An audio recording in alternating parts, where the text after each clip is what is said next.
After the previous videos, we are finally ready to introduce the concept of, I'm going to define what a field is. So if F is a commutative ring, F is a commutative ring, and in this commutative ring 1 is different from 0,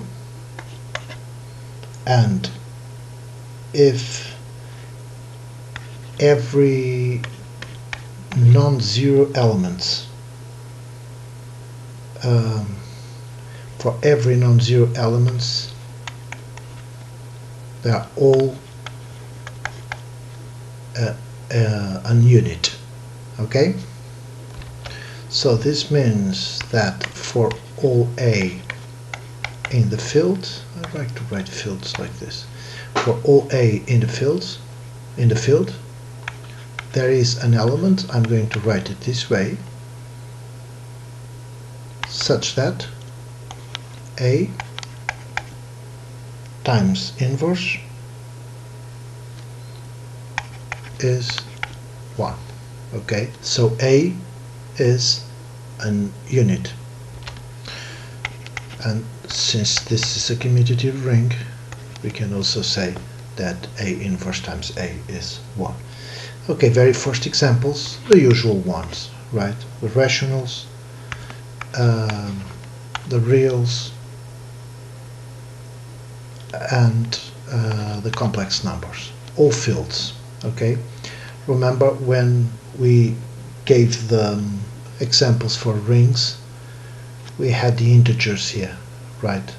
But now in this structure you don't have the integers here, and you can check the reasons for that. Now we can also define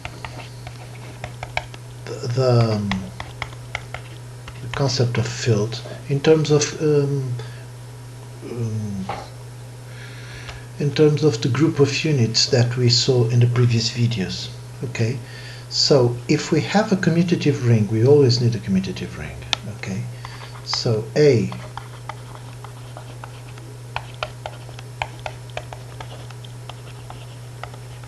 commutative ring R, a commutative ring R is a field if and only if the units are all the non-zero elements. Let us say this was definition 1, definition 2. We can still have another one, definition 3. We can say it in another way. We can say that R, a commutative ring, is a field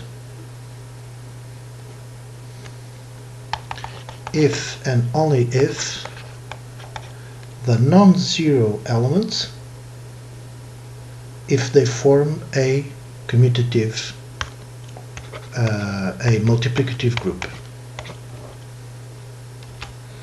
Okay, so of course we are assuming always that 1 is not 0, because then everything changes here and everything becomes trivial. Okay, so examples of fields, you have, for instance, all these commutative rings. Remember that Zm, they were all commutative rings, but if m is a prime number, then Zp, let us say p for prime, okay, is a field.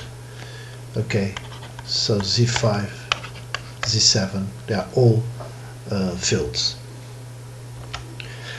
Okay, now some interesting data here.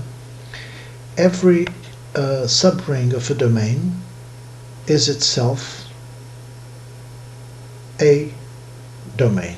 Okay, so if you have a domain here and you pick a subring of this domain, this one will also be, this one being a subring, it will also be a domain. Okay, another fact, fields are domains, of course, for a stronger reason. Okay, picking these facts, so every subring of a field is a domain.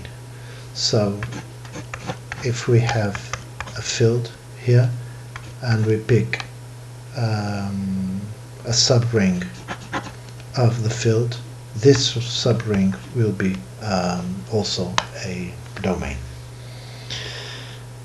Okay, now the very interesting thing is that also every domain is a subring of a field. This is in the other direction. This is very interesting. Every domain that you pick will be a subring of some field.